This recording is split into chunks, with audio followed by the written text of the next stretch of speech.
से विधानसभा के सत्र प्रारंभ हुआ है और पहला दिन से ही हम सब लोग मांग कर रहे हैं और मांग लगातार जोड़ते जा रहे हैं।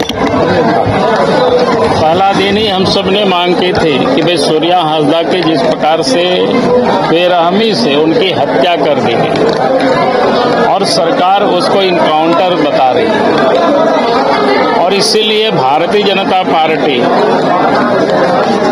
ये हम सब ने सदन में उसकी मांग रखी कि भाई इस मामले को सीबीआई से जांच कराया जाए, ताकि उनके परिवार ही नहीं आज संपूर्ण झारखंड के लोग चाहते हैं कि सूर्या हांसदा की हत्या की जांच सीबीआई से कराया जाए, लेकिन सरकार इस बात को अनसुनी कर रही है। इसलिए लगातार इन मुद्दों को लेकर के हम लोग मांग कर रहे हैं।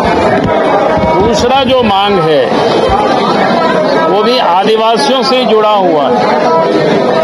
नगरी में आदिवासियों की खतियानी पहनाई जो जमीन है, उस जमीन पर सरकार की कुदृष्टि आज से नहीं पहले भी 1956-57 बिहार सरकार थी, कृषि विश्वविद्यालय के लिए जमीन एक्वायर करने की प्रयास किए थे।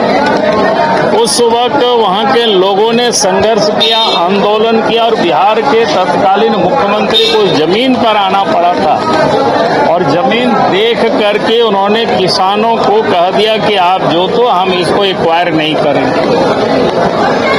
फिर 2012 में उस समय भी IIM और IIIT के लिए उस जमीन पर सरकार की कुदृष्टि पड़ी। उस समय भी लोगों ने आंदोलन किया, लोगों के ऊपर केस मुकदमे हुए, लेकिन किसान अपनी जमीन को नहीं छोड़ा। सरकार उस वक्त पीछे है।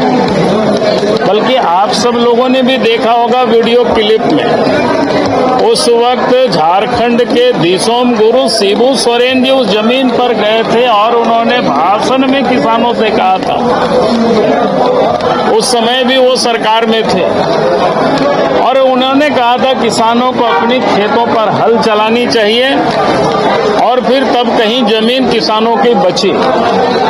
और आज फिर से रिम्स 2 के नाम पर उस जमीन पर सरकार की ये कुदृष्टि और जमीन को छीनने की सरकार प्रयास कर रही है। और उसको लेकर के पिछले दिनों 24 तारीख को आप सबने देखा होगा कि वहां के किसान उस खेत पर प्रवेश किया। सरकार ने लाठी डंडे आंसू गैस चलाए।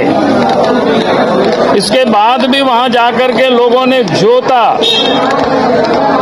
और स्थिति ये पैदा हुई। आज जो जानकारी मिली 85 लोगों के ऊपर केस किया।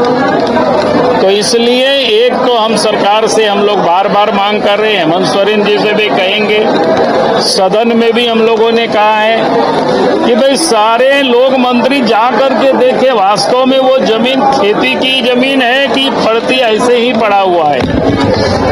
तो उनको भी शायद समझ में आएगा, जैसे तत्कालीन मुख्यमंत्री बिहार से आकर के उस जमीन को देखे थे और किसानों को छोड़ दिए थे, आदिवासियों को छोड़ दिए थे कि हम इस जमीन को एक्वायर नहीं करेंगे। आज भी हम सरकार से मांग करते हैं कि वो जमीन किसानों को वापस करे, उस पर अपने जिद को छोड़े और जिन 85 नेताओं के ऊपर केस किया है उसको सरकार वापस करे। फिर आपने देखा कि जिस प्रकार से विधानसभा से ये जो विश्वविद्यालय जो बिल इन्होंने पारित किया है, उनके पास बहुमत कहने को वो तरह तरह की कहते हैं, गुजरात तक की उन्होंने बात की, लेकिन गुजरात और झारखंड की स्थिति क्या है, अपने आप को ये तुलना करते हैं गुजरात से, लेकिन यहाँ स्थिति क्या है, जहाँ सरकार के पास जो अधिकार है, जहाँ विद्यालयों में शिक्षक नहीं है, आए दिन अखबारों में भी छपता है। मुख्यमंत्री ने अपने नाम से मुख्यमंत्री एक्सेलेंसी ऐसा कुछ विद्यालय बना, वहाँ भी आप देख लीजिए शिक्षक नहीं है, पढ़ाई नहीं होता है। इस बार तो ऐसे विद्यालयों का रिजल्ट भी कैसे आया किसी से छुपा हुआ नहीं है। जहां सरकार के पास जो शिक्षण संस्थान है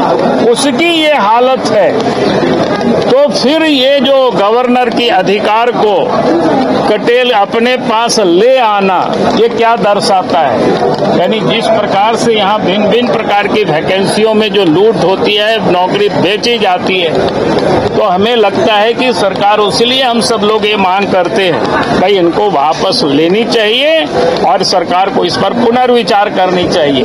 सर राज्यपाल और उसके बाद मैं आगे कहूंगा कि ये तो जिसके झारखंड के निर्माता अटल बिहारी वाजपेयी जी, उनके नाम से अटल क्लिनिक, मोहल्ला क्लिनिक चलता था। झारखंड सरकार ने उसको बंद करके मदर टेरेसा कर दी। यानी सरकार किस प्रकार से तुष्टीकरण की राजनीति करती है, ताकि अपनी वोट बैंक को ठीक करने के लिए हम कहेंगे कि भाई उनका नाम को क्यों हटाया। अगर उनको कोई और योजना चलानी थी तो हमें कोई आपत्ति नहीं थी, और योजना चलाते।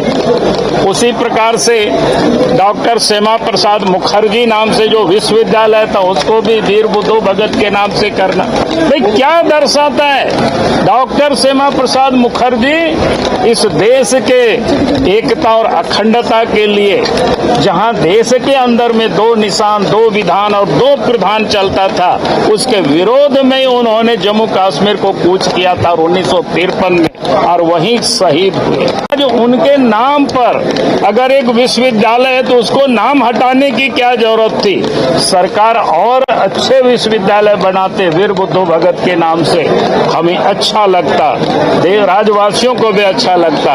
लेकिन जानबूझ करके जो इस प्रकार से वो राजनीति कर रहे हैं, ये बिल्कुल कहीं से भी बर्दाश्त नहीं किया जाएगा। बहुत बहुत धन्यवाद। बाबूलाल जी, लेकिन सत्ता ये कह रही है कि विपक्ष डिक्टेट नहीं कर सकता ना सदन को।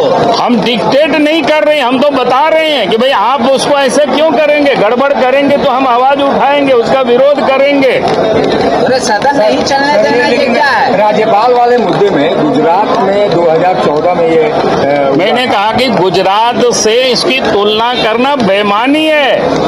ये तब तुलना कर सकते थे जब गुजरात जैसे ये भी डेवलप होते और ये भी काम करते। यहाँ तो आज दूसरी बात छोड़ दीजिए, इन्होंने बड़ा जोर शोर से मुख्यमंत्री एक्सेलेंसी विद्यालय चलाया। अब उसकी पता कर लीजिए क्या हालत है, वहाँ शिक्षक नहीं है। पिछले बार जो रिजल्ट भी आया उसका कैसा रिजल्ट आया, आप सबका अपने ही अखबार में आप सब लोगों ने दिखाया भी लोगों को। तो इसीलिए हम कह रहे हैं आज भी विद्यालयों में शिक्षक नहीं है, तो आप ये सब काम करते नहीं हो और फिर सारे अधिकारों को अपने पास केंद्रित करने के पीछे का मंशा क्या है, ये बिल्कुल साफ होता है। और इसीलिए हम लोग विरोध कर रहे हैं और हम लोग बार बार कह रहे हैं कि भाई आप इसको वापस लीजिए, इसके आप जिद पर क्यों अड़े हुए? बाबूलाल जी, एक आखिरी सवाल, मुख्यमंत्री हेमंत सोरेन पटना जाएंगे, जो वोट अधिकार यात्रा है उसमें भाग लेंगे। वो कह रहे हैं कि आप जानबूझकर टाइटल देख रहे हैं और वोटर लिस्ट से नाम गायब कर रहे हैं। टाइटल हम गायब नहीं कर रहे, मैंने तो आपको बताया झारखंड में कल भी मैंने प्रेस कॉन्फ्रेंस किया था। इस प्रकार से डेमोग्राफी बदला है, आप उसको देख लीजिए। इस प्रकार से सामान्य जो देश में मतदाताओं की जो वृद्धि हुई है और झारखंड में 19 और 24 के बीच में जो वृद्धि हुई है, आप उसको देखेंगे तो आपको समझ में आएगा। उसके बाद एक एक विधानसभा, और मैं तो कहता हूं कि भाई हम क्यों कर रहे हैं, आपके पास पूरा लिस्ट है, नेट में भी डाला हुआ है एक एक वोटर लिस्ट, आप उसको निकाल करके आप देख लीजिए किन के मतदाताओं की संख्या बढ़ी है, तब आपको ये समझ में आएगा। और इसलिए हम लोग कहते हैं कि भाई एसआईआर हो, बढ़िया से हो, और उसमें सरकार, यहाँ की सरकार को साथ देनी चाहिए, ताकि जो भी गलत नाम, जो भी विदेशी नाम यहाँ चढ़े हुए हैं वोटर लिस्ट में, उन सबको छांटा जा सके, उन सबको हटाया जा सके।